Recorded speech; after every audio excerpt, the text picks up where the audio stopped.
দেখুন আজকে কি রান্না করছি।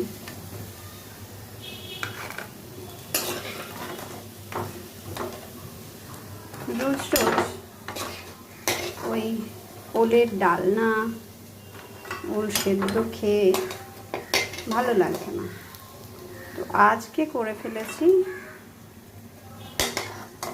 ওলের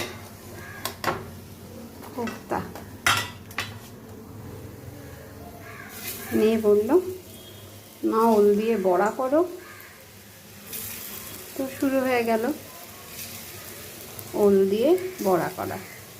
ওলটা সেদ্ধ করে নিয়েছি, একটু চালের গুঁড়ো, কুকিজ, লঙ্কা কুচি, একটু ভাজা মশলা গুঁড়ো, লবণ দিয়ে মেখে বড়া ভাজছি। এবার ঝোল করব, যেভাবে ঝোল হয়, ব্যাস হয়ে গেল ওলের ডালনার